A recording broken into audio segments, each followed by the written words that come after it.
Are we going to talk about Waluigi on this podcast? The best Mario character? The opportunity presented itself because you said Ouija in such a way that I thought you said Waluigi. It's just awful. Waluigi? Oh. He certainly has the most spectacular mustache in the Mario world, I think.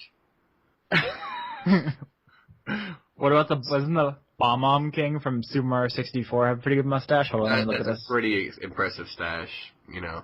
I don't know. Like, Waluigi's kind of defies... Oh no, Bomb King's is way better. Sorry, you lose. I love Hold on. the conversation we're having. I'm putting it in the chat. This is the grandest of mustaches. I won't hear any arguments. Okay. Look at that mustache, Johnny. I've seen the Balloon King's mustache, and I mean, don't get me wrong, that's a magnificent mustache. That is a grand mustache. It is. But Waluigi's mustache is simply defiant. As far as I can tell, it utterly defies physics. It defies mustache. As if a bomb having a mustache is totally kosher.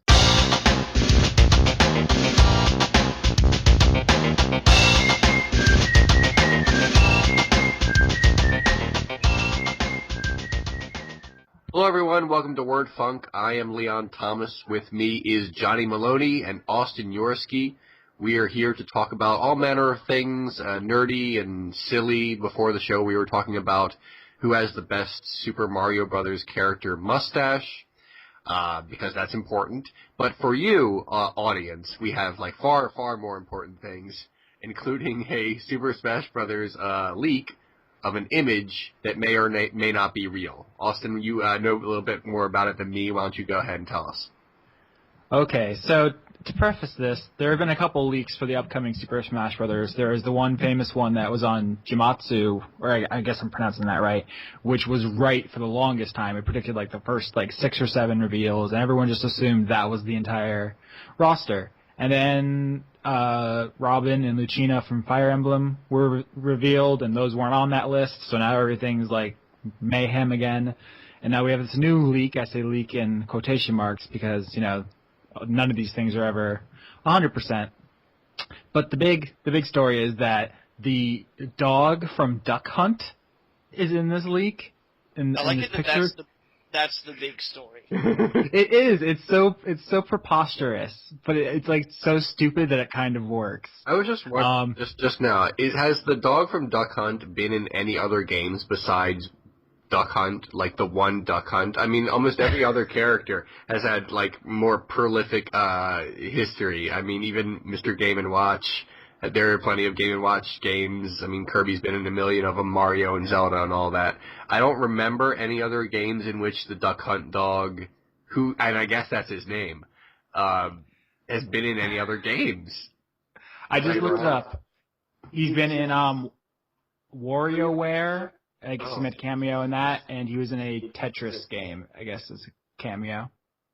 Even though those appearances are quite small, one could arguably say, though, that the emotional trauma and judgment doled out by the Duck Hunt dog has had way more impact on young gamers than, like, any other character. I'm not old enough to have those stories. He laughed at you. Yeah, it was actually really embarrassing when you would miss and the Duck Hunt dog would just be like laughing his ass off, and you just felt like just horrible. So I mean, this is going to be like the most hated character in the game if it's actually real. Would you guys play as the Duck Hunt dog? I feel like I would feel like I'd be betraying young Leon. No, I absolutely would play as the Duck Hunt dog because I was not a Nintendo kid. Mm-hmm. So I feel that would be like, you know, that would be my way in. I don't have any like nostalgia or like hatred for it. I wasn't alive when that game came out. So to me it just seems like a really stupidly awesome idea, like Game & Watch or Rob Well, the thing is, I mean, I guess there is a psychological advantage to... Or like Mega Man? Wouldn't that be awesome? Yes, it would. But I mean, he is in the game. There would be like a psychological advantage to picking the Duck Hunt dog because all the other players who are playing against is like, oh god, I just hate him so much, and they just like you're drawing aggro in an MMO. It's just tanking everybody. So it would work for team play then. Maybe. You choose your lead guy, your aggressor, the guy who's gonna like kick everybody out, and then you get the other guy to be the bait, the duck hunt dog. And then you just kite, you just run away, and everyone chases after you. Yeah. Now it's worth noting that the reason this leak is being talked about is because the actual pictures that came out 2 days ago, because this leak, quote unquote, is a month old in terms of people claiming that this is happening. Someone on Smashboard said a month ago that Duck Hunt Dog was in, and they were like, it's a longer saga. But the pictures came out a couple of days ago, and the render for saga, really? If you're in the Smash Brothers community, I would say it's a saga. To most people, it's not. All right, but it's a Smash Brothers saga. I'm coming back to that. You guys saw the render, right, for the Duck Hunt Dog? Yeah. It's just called Duck Hunt, which is weird, but it looks pretty good. If it's not real, someone put some real time into this. It's a really nice looking render. What confuses me is that if you play as the dog, I guess you're also playing as the ducks, but that doesn't make any sense because they were enemies. It's a Banjo-Kazooie situation, apparently. Well, I didn't play that, so I don't know. Oh, you never played Banjo-Kazooie? No. I didn't play Banjo-Kazooie either. Although I have, in fairness, okay, I have played a banjo, and I've also played a kazoo. Yeah. Not at the same time.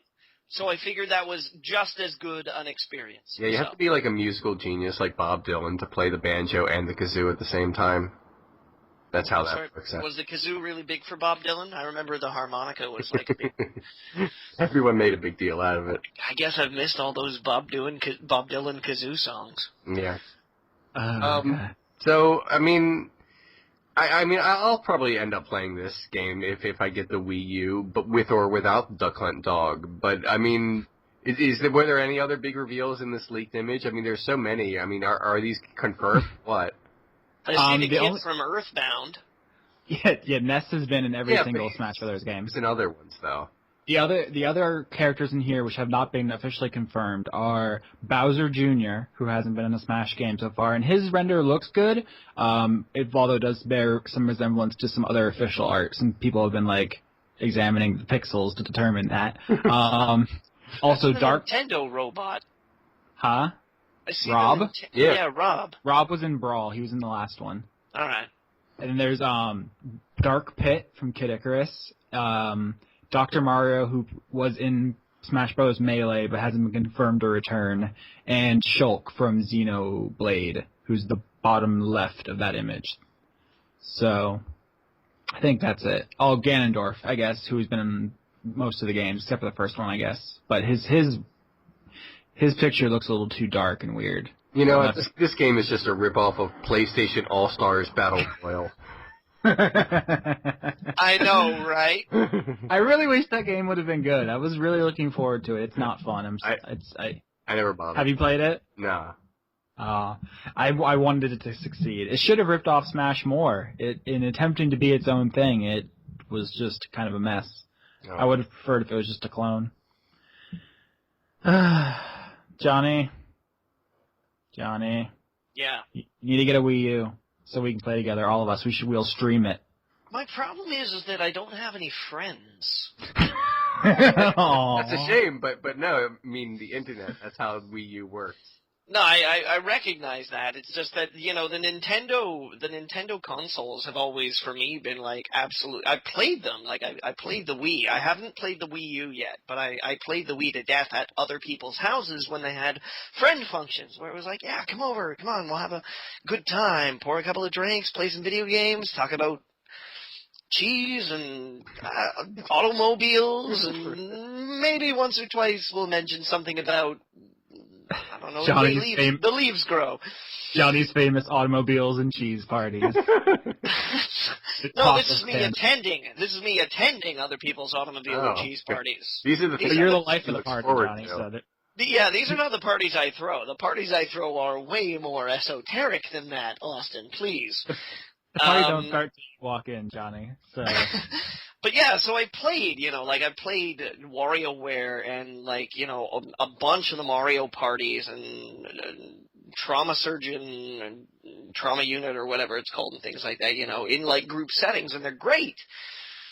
And I'm just, I've never... I don't know, when I want to sit down and play a video game on my own, which I usually am with the exception of my partner, it's just sort of it's a very isolationist experience. So I kind of gravitate towards the more specialized towards isolationism, plots, characters, stuff that you pay rapt attention to. So when when I consider the idea about getting a Wii U, I'm like, okay, that sounds interesting if I had a friend. We should all just play Goat Simulator together. We all just need to buy Goat Simulator, and that will solve everything. You mean you two need to buy Goat Simulator? Oh, you already have Goat Simulator? I have Goat Simulator. I already have Goat Simulator. How well does it simulate goats?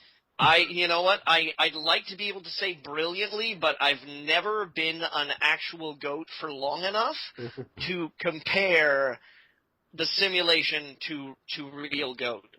Okay. How are the grass physics? That's all I want to know.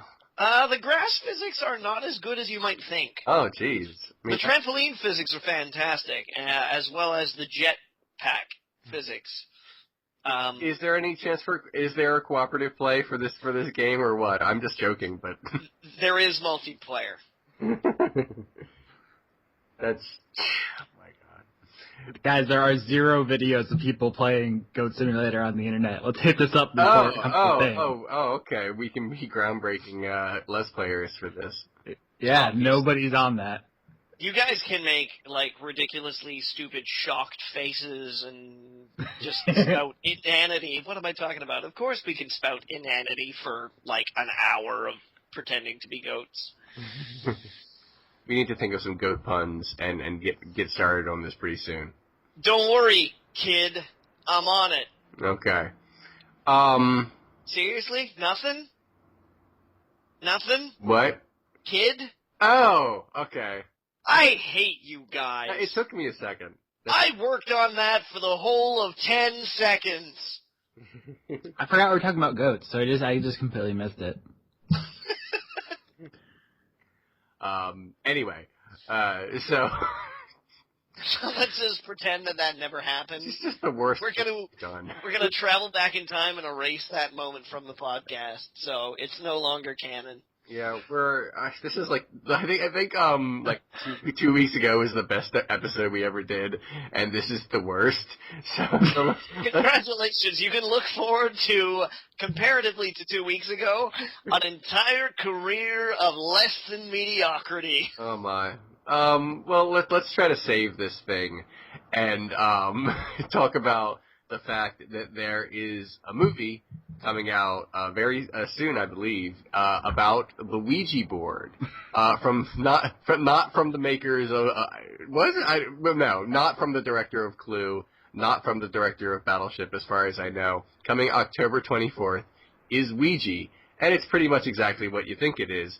It's a bunch of friends, and they use the Ouija board, and something horrible comes through the void of the other side of the thing. Here's the thing about this Ouija board movie that I'm seeing from the trailer. The Ouija board is featured in this movie, but no more or less than any other supernatural movie, because the Ouija board just kind of pops up in a lot of horror movies anyway.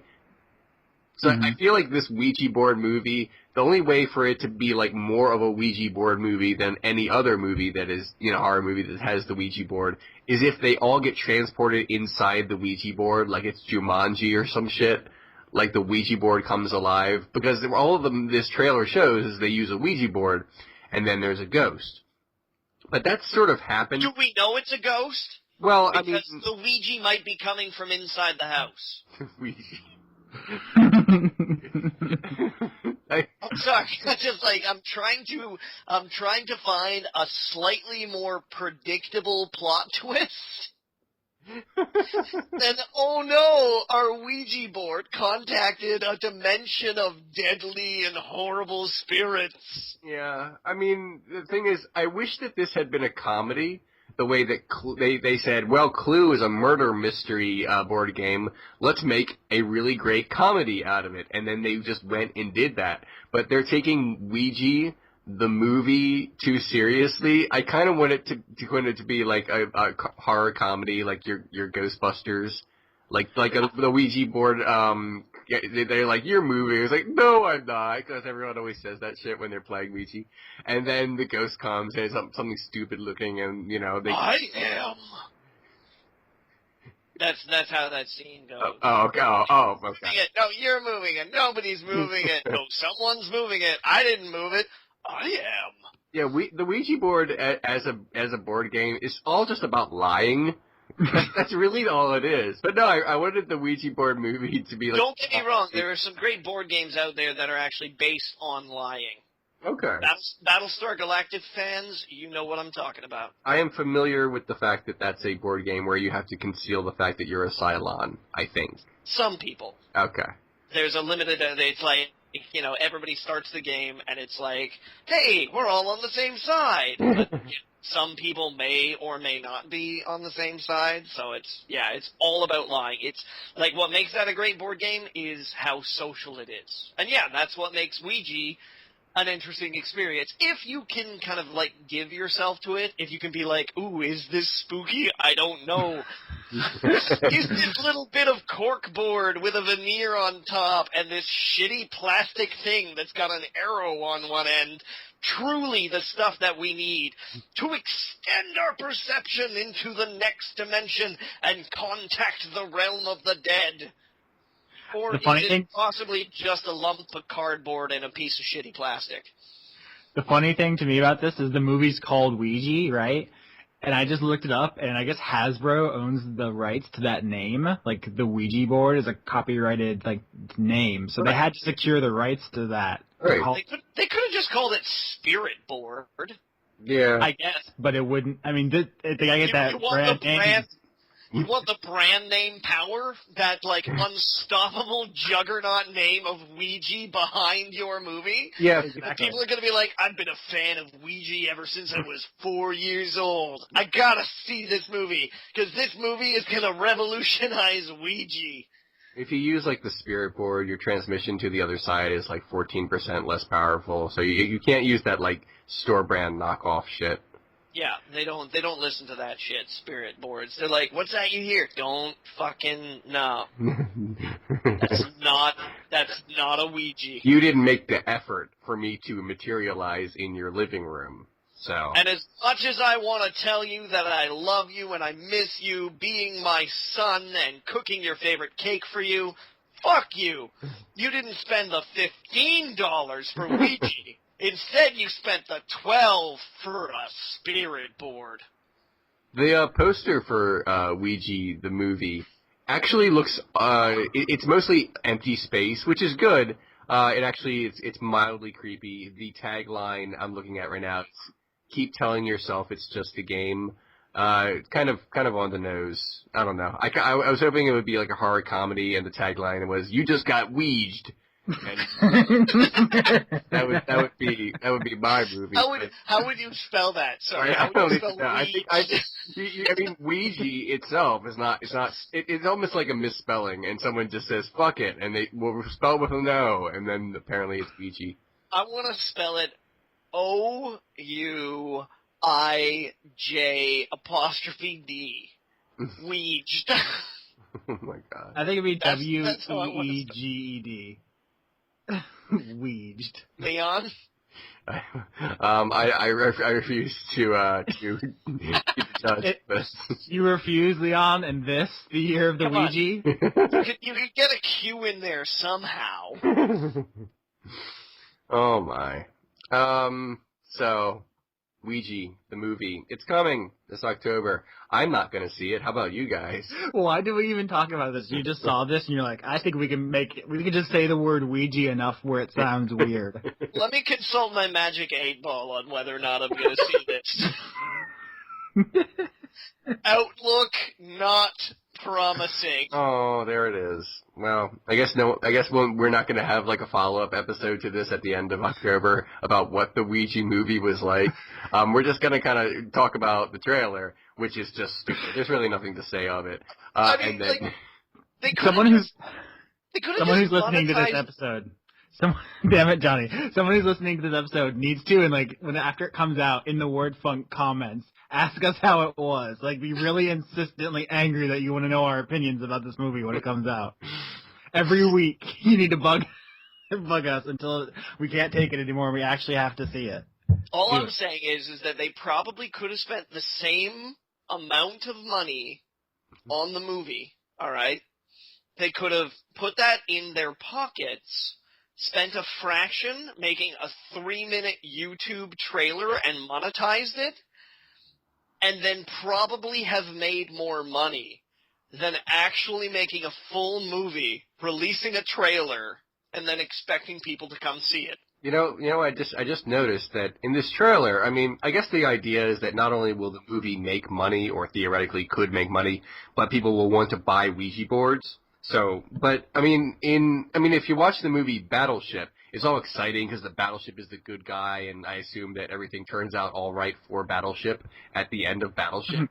But Mr. Battleship? Yeah, yes. Admiral Battleship? But in Ouija, it's not even a spoiler. In the trailer, it clearly shows that something goes terribly wrong when they used the Ouija board.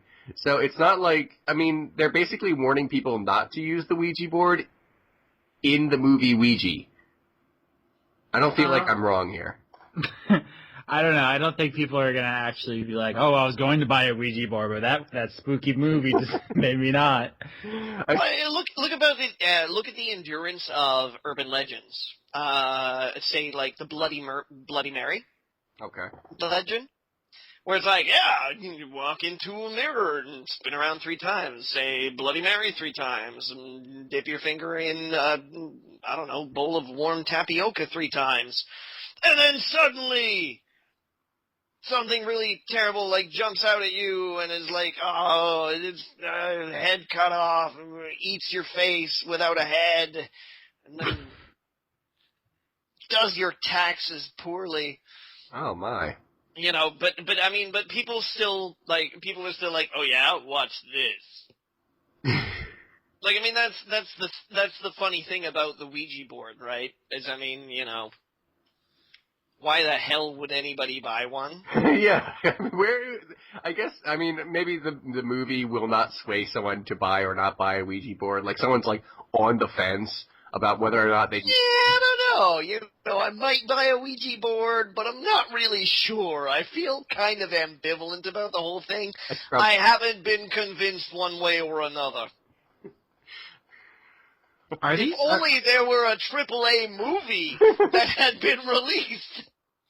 Are these board game movies making a lot of money? Like, did Battleship? I think Battleship made it. Well, I'll double check, but I think Battleship did make its money back. And okay. I know they were making a Monopoly movie, but that doesn't mean that it, like, that doesn't mean good things, though. If you make your money back, if you're like, thank God, we're safe, that's not the purpose of business. No, I think it did okay. I think it did, like, generally okay. I don't know for sure. I wasn't watching the box office returns for Battleship too much. I'll bet watching the box office returns for Battleship was probably more exciting than watching Battleship.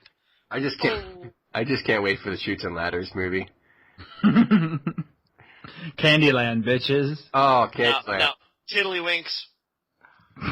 Pogs. Trouble is gonna. Oh, Pogs the movie. That'd be great. It would like take place in space, and it's like we need the slammer. Where is the slammer? And then they go shooting off into space for the amazing golden slammer. But then it turns out that the slammer has been inside the protagonist the whole time. It's like, no, the slammer is in your heart. You were the very slammer that we always needed.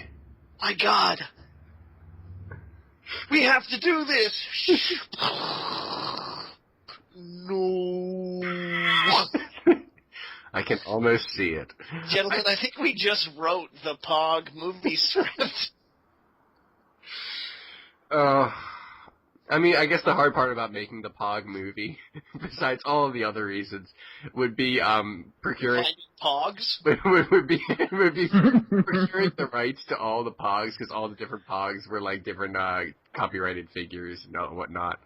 So you need like to get the license for all manner of things that were popular in the early '90s. No fear. No fear. Hypercolor. What? Hypercolor. Do you guys not remember Hypercolor? I mean, Austin, obviously you wouldn't remember Hypercolor, but you explained it to me one time. I don't know what that is. Tell me. Hypercolor was like they were like shirts where it was like according to how warm you got, they would change color. I don't remember. So it was like an early pit stain warning system, basically. Oh. Let me see if I can Hypercolor.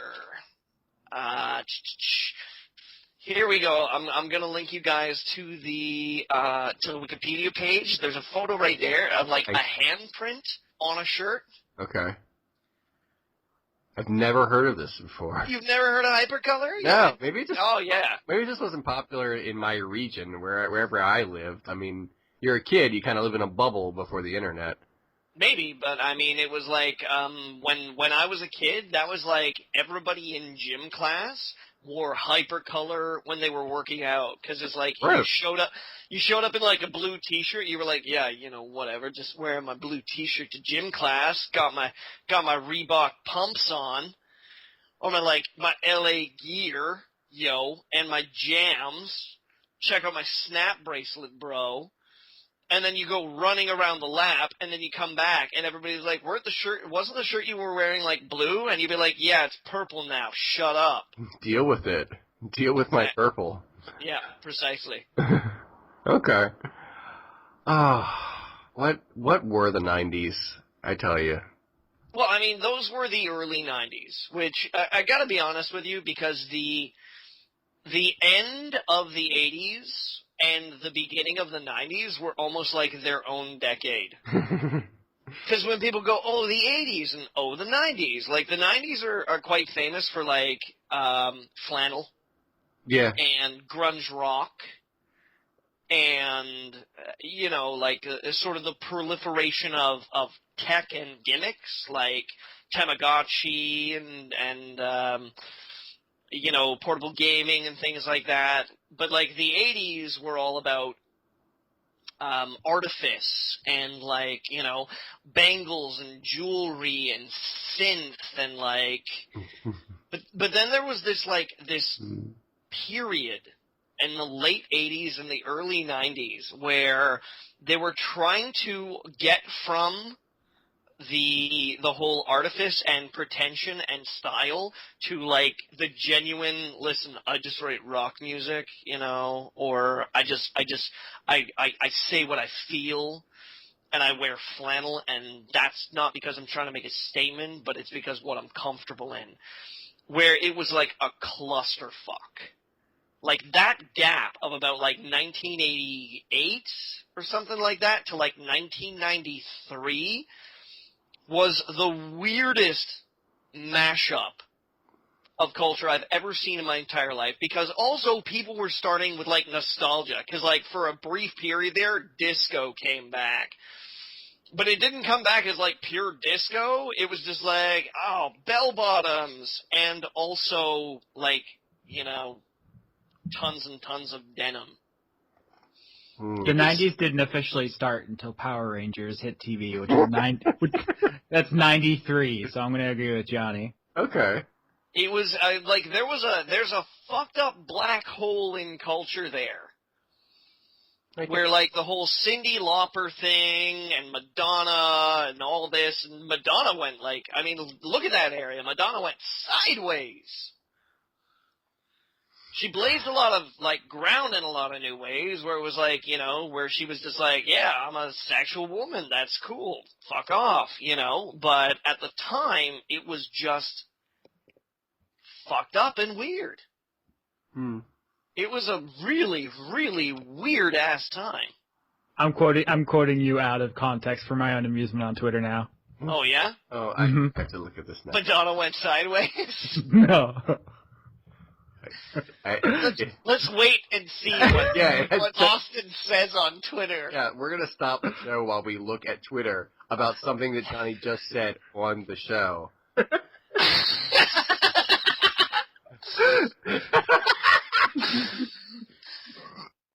I'm gonna retweet that.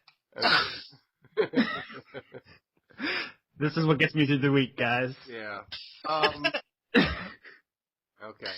But yeah, the point I'm trying to get at is that region of time right there, he's like, it's a weird mass of no man's land. Nobody knows what happened there. Do you guys remember Color Me Bad? I do. Yeah. I remember the Color Me Bad episode of Beverly Hills 90210. That's how I remember things. Yeah. So, I mean, that was on the tail end of that. Okay. Of that 90s, or that black hole where it was like the 90s was just starting. These guys wanted to sex you up. No. They gave way to, groups like Boys to Men. They gave way. they got sexed up. They trailblazed. Oh. You guys. That's how I feel about that era. It makes sense. I get it. I mean, come on. How can we possibly say that an act like MC Hammer was the 80s, but it was so obviously the 80s? When was MC Hammer's first album out? It was in 90 or 91. Yeah, but it's it's obviously not when you think about iconic rap of the 90s, you think LL Cool J. Oh, obviously. Or you think about 90s rap, you think about Tupac and Notorious B.I.G. and yeah. Or fucking what was his name? The other one. Coolio. No, I'm sorry. Because I had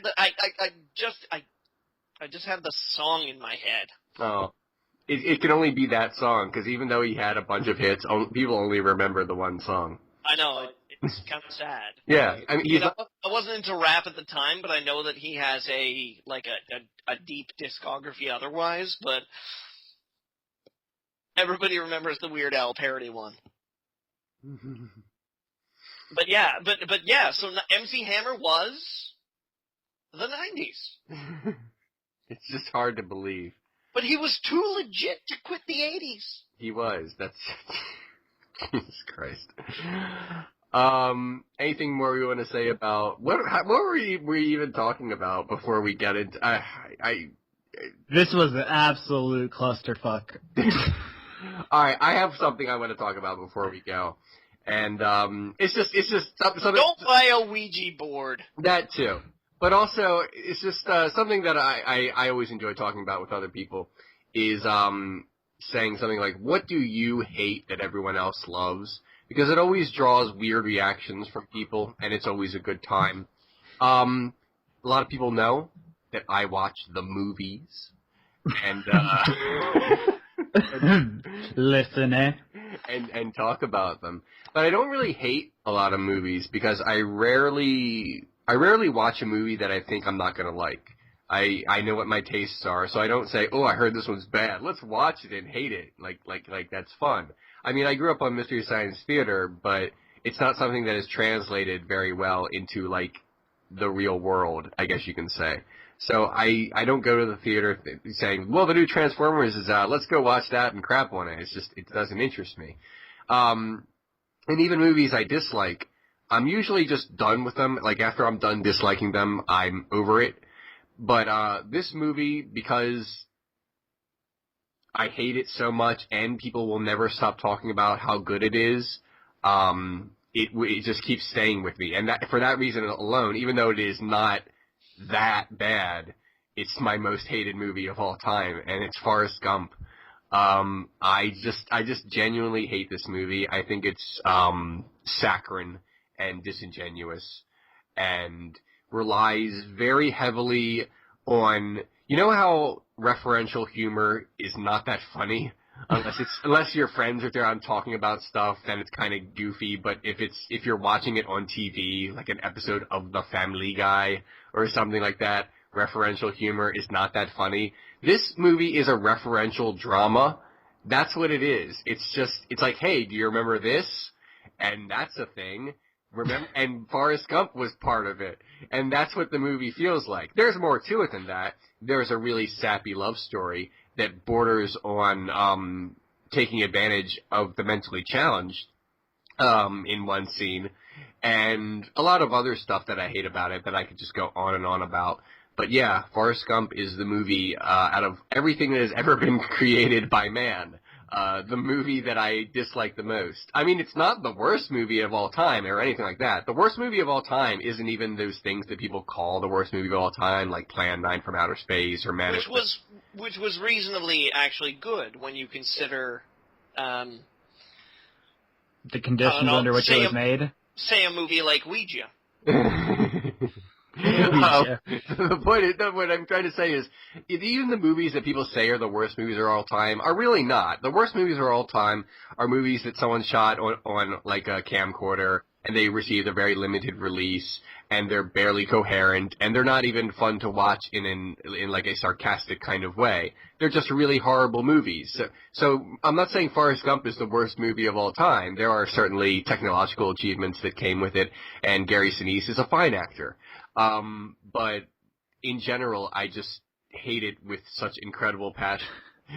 Normally when I dislike a movie, like for example, I went and saw Jersey Boys. I may have mentioned this on the show, and I actively disliked it while I was watching it. But I'm mostly over it now. It's not something I'm ever going to think about, because not that many people loved it, so it's not going to keep coming up in pop culture where I'll have to think about it. But Forrest Gump is is a big part of pop culture somehow, because it was very popular and it won all the awards. So I don't know. I don't hate it because it won awards. That's what people say when they say they hate Gladiator. Gladiator is a fine movie. It just shouldn't have won all those awards. But Forrest Gump can just die. I want to defend Forrest Gump here for a second, Leon, because I understand your criticisms. Like it is a little sappy and cheesy, and a little. It is, but I think you're looking at it wrong. I think you read the novel it's based on? I have not bothered to read the novel. Apparently people say, read the novel, it's slightly better. Or read the novel, it's even worse, but I don't care to. I don't think it's necessarily better or worse. I just think it's a clearer... what the story is actually about. Yeah, what the intention is. It's like a satire. It's like a look at American history from the point of view of someone who doesn't have... the same frame of reference as most people. It's kind of like an innocent look at, the civil rights movement in Vietnam and stuff. And I think it's supposed to be kind of silly and there's a part in the book. It's a bit tongue-in-cheek. He goes to space in the book, with a monkey. I think the movie takes itself more seriously, and therefore it doesn't jive with itself as much. Right, and if it had been a goofy comedy or even a goofy satire, then it would almost make sense. But as it is, it's a movie that's just drenched in the saddest violins. And that doesn't make any sense. I know what you're saying. I can't stand it for that reason. Also, before you go on, I want to say that I agree with both of you, and this is from an outsider's perspective. Okay. I hate to keep dropping the C word on you guys, Canadian, but it is a weird look at the history of America through a very particular lens. You can't deny that the movie is well cast, it's well made, all the technical aspects of it. Yeah, I agree with that. It was a technological achievement. Yeah. But being able to watch this basic story of the history of America through a simpleton, because you're not really watching Forrest Gump's story. You're watching America's story. It's just, it's being framed this way. Mm-hmm. That it like, at once, yes, it is wholly and entirely saccharine. Yeah. Because the movie is wrapped up in a love of America. Like it's... And ice cream. And ice cream. Lieutenant Dan, ice cream. Shrimp! Shrimp. Shrimp! I like how the technology that made Forrest Gump shake hands with President Kennedy. I liked how that technology was used in the episode of Deep Space Nine where the cast goes back to the original series Enterprise. I liked it. I like that. I really liked it how that tech was used to make Elvis advertise Pizza Hut. Oh, now that I think about it, yes. What has Forrest Gump wrought on our world besides a kind of cheesy movie? And cheesy is the wrong word. Too sugary for me. And I shouldn't say just for me. I just think it's an indulgent movie. I find it manipulative, and I think someone smarter than myself, who probably knows even more about movies than myself, put it better. Kevin Murphy, the voice of Tom Servo, wrote a book. And it wasn't about Forrest Gump. There was like 2 pages about Forrest Gump. It's mostly about him going to a different movie theater every day for a year, just not to see always new movies, but to look at new movie theaters. And he just takes like 2 pages out of the book, like apropos of nothing, to talk about how much he hates Forrest Gump. And I read it and I'm like, yes, you put it better than I could. And how he puts it is, watching Forrest Gump is like someone presenting you a tiny kitten that you hate, but you feel bad for hating the kitten because it's so damn cute. And that is a much better way to put it than I could ever think of. So I'm like, yes, I just read it. I'm like, yes, you're right, voice of Tom Servo. That is exactly it. And I hate it for other reasons, but yes, that's part of it. I've got an interesting piece of trivia for you, Leon. Okay. The year that Forrest Gump won Best Picture, yeah. Do you know what was running up against it? I believe it was Pulp Fiction. No. Was it? Or what was it? It was The Shawshank Redemption. Well, okay. That's something we've also talked about on this show.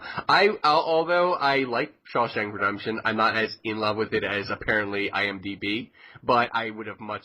Well, you know what? I was about to say I would have much rather it won Best Picture Oscar, but honestly, I don't even find the Oscars to be a good representation of what's great anyway. So, I mean, my issue with the Oscars is always, it's, and I don't know how to say this in a way that doesn't sound like kind of mean-spirited, but it's very America-centered, in the sense that the Best Picture nominees can be foreign films, movies that are not in the English language, but it's almost never is. There's a category for Best Foreign Picture, but that's kind of like saying, okay, there's Best Picture, and a Best Foreign Picture can be part of Best Picture, but almost never, and also everything else in the world is segregated into one category. And I just find that just a really terrible way to judge film for a year. I mean, they don't even judge it. Didn't you read that article like last year? Wasn't it 10 Years a Slave won and like half the jurors admitted they didn't even watch it? Yeah, they were like, I'd be racist if I didn't vote for this. I didn't read that, but it actually, I mean, it was a great movie, so I don't begrudge it any of its awards. But that's news to me. But yeah, I still haven't seen it. Does that make me a racist? No, but it is good, so it's worth seeing. Also, right, Liam, begrudge doesn't mean what you think it means. What did I say? Did I say it wrong? What did I say? You said you don't begrudge its awards. Begrudge is to be jealous of. Do you wish you had awards? Do you think you were like? I do want awards because who doesn't? But you're not a movie, Leon. How can you? Never mind. Okay, fine. I guess whatever. Jeez, Austin. I'm sorry. People always say begrudge wrong, and it always bothers me. I'm sorry. No, I'm that way with some words in terms of phrases as well. So no, I'm fine with you correcting me because I do that. Austin, too. Yeah. I begrudge you your grammatical correction skills. Johnny, did you have a thing you wanted to piss everyone off? by hating? Yeah. What do you hate that like most people love? Everybody knows what I hate. I've talked about it extensively on the podcast. I hate early Zack Snyder. Yeah, but we know that, and a lot of people hate Zack Snyder in a sort of general sense. I realize that, but, like, I very specifically, you know, like, early Zack Snyder I dislike. I didn't like the Dawn of the Dead remake. I didn't like 300. I didn't like fucking Watchmen. You can all go to hell. 300's great, Watchmen's great, and the first 300 sucks balls, motherfucker! Watchmen. The first half of the Dawn of the Dawn of the Dead remake's great. I don't remember us having a long conversation about Dawn of the Dead in the past, so I'll talk about that real quick. We've already talked about 300 and Watchmen so many times that you know I'm just going to repeat myself. So I will say the Dawn of the Dead remake was fine. I thought it was fine. It was a zombie, baby. It was alright. The first half is great. The second half is a train wreck. It's tough. It's tough to top the original Dawn of the Dead, but as standing alone, just looking at it as a zombie movie, I thought it was fine. It's certainly nothing groundbreaking. It's a decent enough flick. All right, Leon, so that point in the plot where everybody's, like, sitting around a table that's, like, filled with food, and they've got, like, wine and candles, and they're having a great time, and one guy is like, I think I want to leave. And everybody's like, I don't want to leave. Why do you want to leave? And he's like, well, because. And then they're like, oh yeah, no, that sounds good to me. Yeah, I guess we better leave. I don't recall that part. But then again, I saw it once a long time ago, and remember being mildly enough impressed with it. Like, that was. They spend the first half of the movie like fortifying them all, and then once they're all safe and secure, they all get like existential ennui and decide to leave, and they just all. That it's better to just face death in the undead masses. Because one guy goes, well, there must be an island out there somewhere. Yeah. And nobody is like, what fucking island? It's really... What marina are we going to go to? Do you have a boat? Do you have a boat? Do you have a boat? What island are we going to go to? Does it have food there? Does it have shelter? Can we, I don't know, do we know if zombies swim? Are you guys fucking insane? Everybody's just kind of like, oh yeah, let's take a bus to the island. That sounds phenomenal. One of the guys does have a boat. I think that... I just want to put the points out here. The one way they do force the plot point, though, is the dog. The dog runs outside, and then it forces them all to commit to this plan. Okay. Fuck the dog. It's pretty weak. Okay, I'm a dog person. I love dogs. Yeah. I do. Me too. But you know what? If the dog runs out into fucking traffic on the busiest highway in America, I'm not going to be like, oh no! I need to sit and have an existential crisis about whether or not to follow the dog, and then follow the dog. I apparently... Bullshit. Guess what I'm gonna say next? Bullshit. Johnny's so salty. Okay, so I dislike Forrest Gump, and Johnny dislikes Dawn of the Dead. It doesn't not just Dawn of the Dead, motherfucker. Don't diminish my hate. I know. And Austin, you're sort of up. You do not have to pick a film. For some reason, Johnny and I both pick films. But you go ahead and tell me something. Pick the film, Leon. I don't have a film in mind anyway. I was thinking, as soon as you said this, Leon, I was thinking Monster Hunter, the video game series. Oh, okay. Which is like the Call of Duty of Japan. It's like super popular. Everyone loves it. I know a bunch of people who are all about it. It's like, they're Pokemon.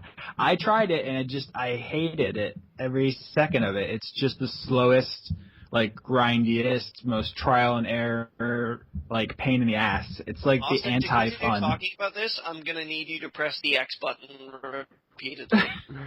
No, you're gonna need me to farm equipment for half an hour. I gotta kill 50 bears. No. The equipment comes later.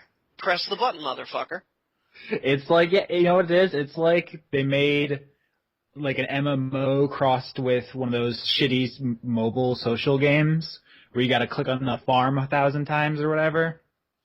Like, I understand the greater strategy and like the monster design's cool or whatever. It's just like you have to sit through like 80 hours of terribleness to get to the good stuff. And I know like I'm gonna get serious blowback. A lot of people really love those games, and I'm sure it's fine. It's just it's not me. I can't do it. All right. Well, guys, we're I don't know what that sound was. Guys, we are running out of time. Anything you guys want to say before we go? Leon, are we all running out of time? Oh, jeez, don't. In a greater sense. Don't say that.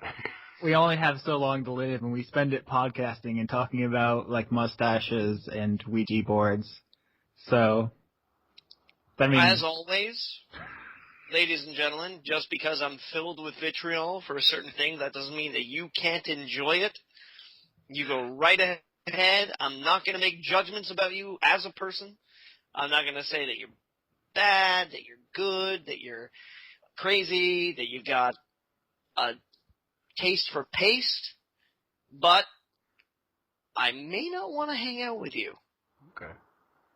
Secretly, Johnny really loves that Owl movie that Zack Snyder made that I haven't seen. Do you guys know about the Owl movie? We keep talking about watching it, and then we never do. Also, guys, don't move. Please don't. I've moved so many times. We've do everything you can to either not move or at least adopt a hobo lifestyle. Don't collect video games. Don't collect DVDs. Don't collect books. Don't fucking collect music. Don't buy a guitar. Don't have a chair and a desk and a computer. If you have to move, put your shoes on, get your backpack on your back, and go to the new place. Sleep on the floor in a fucking sleeping bag because it's not fun. Okay. That's why I've gone all digital. Because I don't have to like move my books or games or movies or anything. It's all just there's like one hard drive in a box. Austin, I thought when you said that's why I've gone on digital, I thought you've become the lawnmower man, so you don't even exist in physical reality anymore. Okay. Moving apartments was such a pain in the ass. I just uploaded my consciousness to the web. Just became a pure energy being, so never have to move. I would, I honestly goddamn would. Oh, all right. And on that note, I'll just say goodbye. And if Forrest Gump is your favorite movie, I won't say anything to judge you either, but much like Tom Cruise in Magnolia, I am silently judging you. Okay, that's it for everyone. Bye-bye for now.